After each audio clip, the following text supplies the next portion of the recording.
જેતપુરમાં 11,000 પક્ષીઘરોનું વિતરણ અને world record. Jetpur ખાતે વીરા ચેરિટેબલ ટ્રસ્ટ દ્વારા વિશ્વ ચકલી દિવસ નિમિત્તે અનોખો કાર્યક્રમ યોજાયો હતો.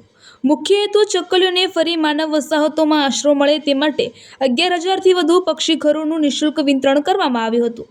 આ કાર્યક્રમનું મુખ્ય આકર્ષણ 75 બાય 60 ફૂટની વિશાળ બર્ડ હાઉસિંગ રંગોળી રહ્યું, જેને એશિયાઈ બુક ઓફ વર્લ્ડ રેકોર્ડ્સ દ્વારા વર્લ્ડ રેકોર્ડ તરીકે માન્યતા મળી. જાગૃતિ માટે 400થી વધુ ડિઝાઇનના માળાઓ સાથે 4 થીમ આધારિત પ્રદર્શન યોજાયું, જેમાં ચકલીનું કૃષિમાં મહત્વ, પર્યાવરણ સંરક્ષણ, ચીનના ઐતિહાસિક દુકાળનો બોધ અને ડિજિટલ શિક્ષણનો સમાવેશ થાય છે. આ કાર્યક્રમમાં આશરે 11,000થી વધુ લોકો જોડાયા હતા અને ટ્રસ્ટના કાર્યને વ્યાપક પ્રશંસા મળી હતી. આ સંસ્થાએ અત્યાર સુધીમાં 65,000થી વધુ પક્ષીઘરોનું વિતરણ કર્યું છે અને ભવિષ્યમાં પણ 501 ચબૂતરા સ્થાપિત કરવાનો સંકલ્પ વ્યક્ત કરાયો છે. રિપોર્ટર સલીમભાઈ રફાઈ, જેતપુર.